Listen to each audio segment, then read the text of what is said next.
Hey guys, it's Crazy Frenchman here again this morning. We are almost middle of October. Crazy, isn't it?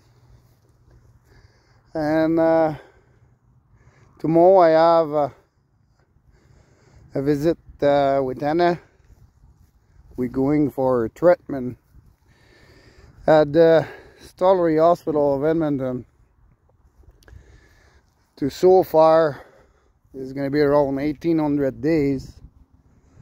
It's been so far around 1800 days with Anna at the Stollery Hospital in 15 years. Around this time of the year, 15 years ago, I was coming back from Quebec after 7 months. After Anna has been born, travel in the bus. These have paid my bus ticket. Come back here to try to do the best to save our daughter's life. And it's what we have done for 15 years. And because of multiple event who has been ignored by many people, our life have taken a drastic turn in the past, I will say 3 or 4 years. And from that, about 2 years ago now, after being influenced by my own home care team, I was giving intel about what the situation was become.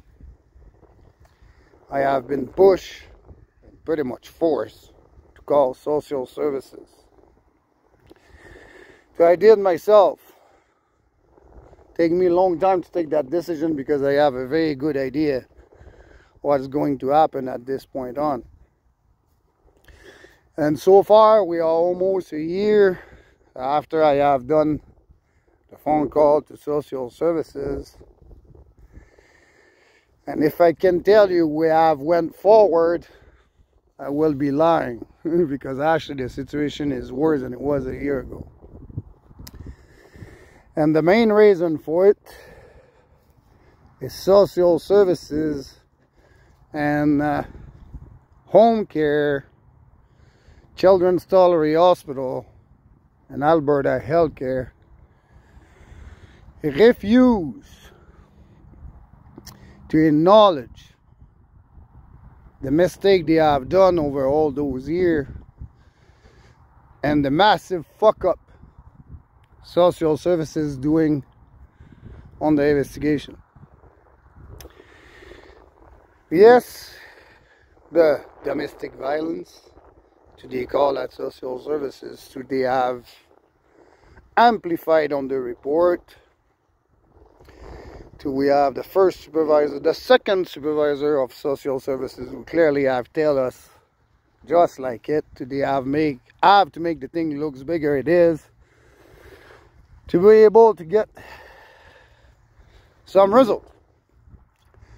But what is actually been done, they make look our responsibility lots bigger than they are. And they spend 80% of their energy to cover up the mistake they do. Example, we're not going to forget that I'm the one who have called social services, and I met with a guy from Southside Edmonton Social Services named Tim Dementia or whatever. I have trouble pronouncing his name, but a damn clown like that don't deserve anyway to have his name pronounced properly. Let's call him clown. Yeah, it's who he is. And also 2 social workers from McMahon, who is a subcontractor for social services, named Ben Funk. And another one named Sarah something. So you cannot have more useless of that for social worker. At the beginning of that story, I have given a very important statement to what is going to happen to my daughter if we are not involved in her care.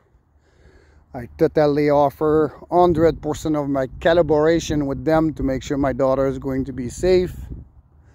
They have verbally guaranteed me it will be done. And inside 8 weeks, the first 8 weeks of today I have taken my daughter, she almost died. Exactly like I have described it. 8 weeks prior to that event. And also, they have Live Children's Stollery Hospital to perform a medical procedure on my daughter that we have never signed a consent form for. So they are also very well aware of that. They also have bruised my daughter on the chest from the collarbone to below her sternum. So it's definitely clear to see that it's a seatbelt injury from the stretcher. Don't tell me how that happened, because we have go all the way to Calgary multiple times with Anna, and we never have put a bruise on her body. And plus, tomorrow, the main reason why I have to go to the Children's Stollery Hospital is for sign the consent form, because my daughter needs to have another procedure done tomorrow. And this one, they're going to make sure they are not doing it without our consent. But the procedure they have done before, we never signed the consign form for, was to install a cuff around my daughter's tracheostomy to its inside her neck, underneath the skin, to mediate the leak around the trach. To me and Lisa was fighting against them for a few years already, because the leak around that trach was only positional.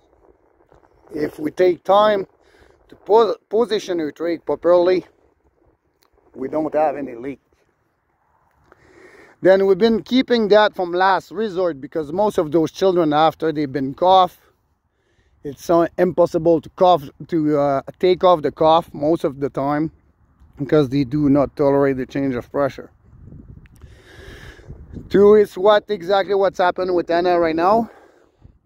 And the side effect of this could be deformation of the hole where the tracheostomy is. The hole can get bigger, and they're going to have to keep increasing the size of the trach. And it's no good to do what it was the reason why me and Lisa was refusing to do it. We've been keeping that from last resort.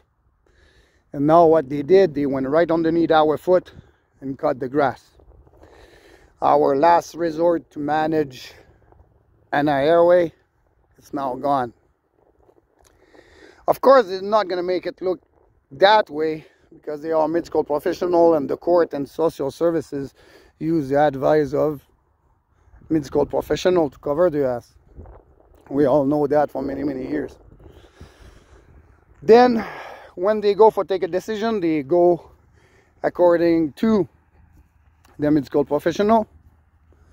But as a parent, when we go talk to the medical professional, they always tell us the parent know their child the best. That statement has become interesting. It's always what they do. But on the same time, when we put something on the face of social services, hey, that is not how it's supposed to be done for my daughter, and that part of the care is not quite done right. Oh, we go according to the medical professional. And it's what they have done when I have told them they absolutely need to have me involved in Anna's care after they take custody of her. And they guarantee me, yes, they will. And they never did. And a lot of mistakes have happened. Because after that, they totally forgot the statement too.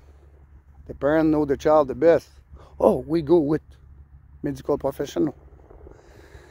Look, the medical professional who they have take their advice from Our great Tanisha from Home Care. Nice little blonde girl with blue eye. Looks like a cowgirl. It's better to stick with horse in my own fucking damn opinion. No clue. She's taking care of my daughter for 15 years. Never be able to give the care plan to the place she was going to. Grab a not working suction machine to it's a life-saving device for my daughter during the transport. Take about 12 weeks to figure out that piece of equipment was not working properly, was not a battery operated suction machine. It was not even the suction machine coming from Home Care. And they try to make us believe they have everything on control. According to the serial number they have for that suction machine, and if they will actually double check everything, they will have seen so it's not a suction machine come from them. Not be even smart enough to figure that one out. And they try to accuse us too, because I removed that piece of equipment and I replaced it from the original one from Alberta Healthcare, and they even tried to make us look like we old and our property.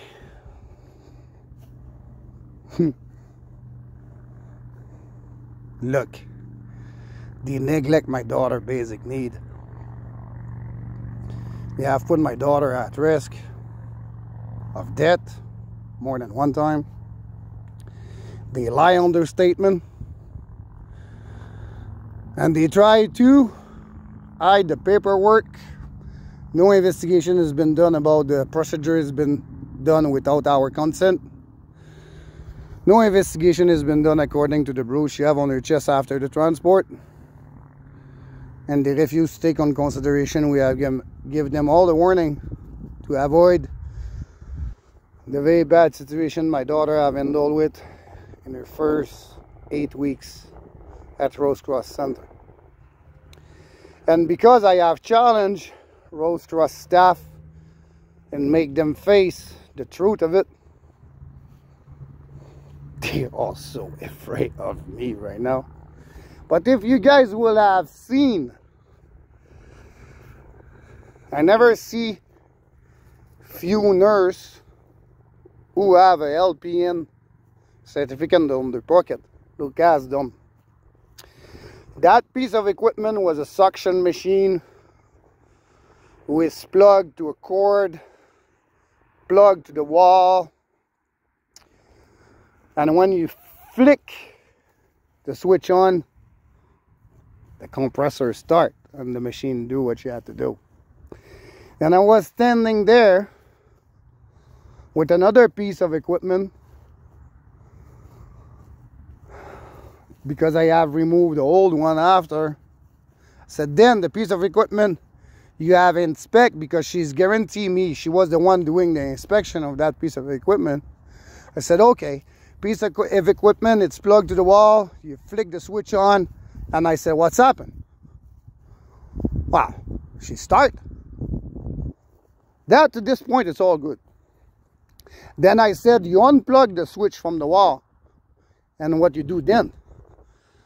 She said, I flick the switch on and the machine's working. It's kind of hard to believe when that piece of equipment doesn't have a built-in battery. And I ask again, are you sure when you switch the switch on that piece of equipment, she fire up? Oh, she said, oh yeah, no doubt. I seen it myself.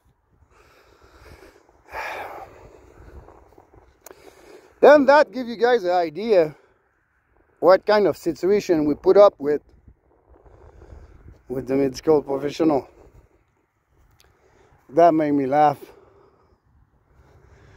And after that, we have social services telling us it's impossible to go somewhere with us. No damn doubt it's impossible to go somewhere with us. Because what it doesn't make sense, we are not going to take it. Bottom damn line. And now, what I told them, So I'm actually not a bad guy, but I do not put up with bullshit. Then they ask me, oh, we're gonna need to do this, you're gonna need to prove us that. Sorry, sweet pie, I'm not going to prove you a damn thing. Before you guys start putting on paper what you have been done wrong, what you guys have to do to make sure it doesn't happen again, and what's going to be the guarantee you guys going to give me for the best safety of my daughter.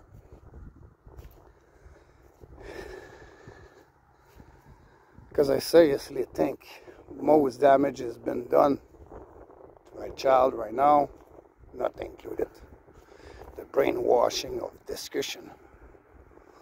They tried to tell me, oh, you know, you need to be selective to what you tell to your children.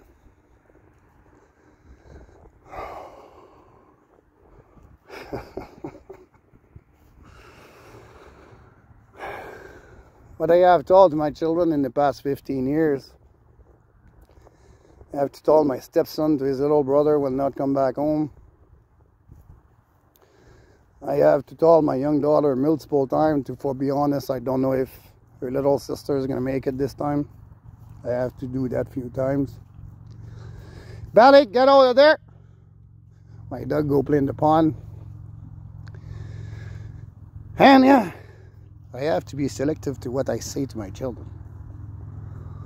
When it comes to tell my children the truth, I am not selective about what I told them. And that from a very young age.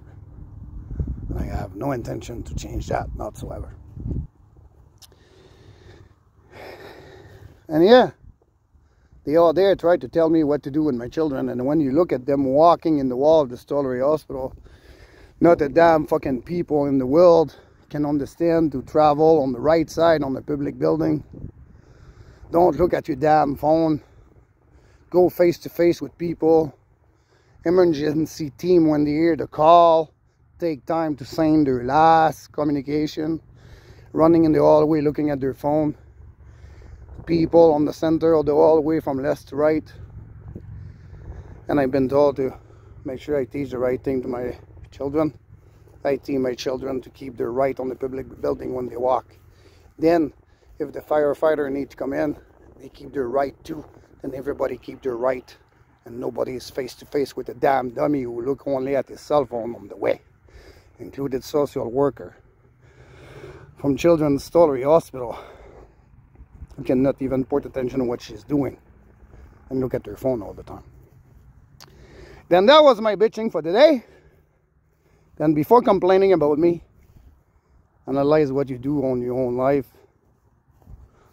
And stop looking at your phone. And if you only one thing you can remember from that video, when you walk on a public building, keep your right. Don't damn walk on the middle of everywhere looking at your phone. And after that, people go face to face with you.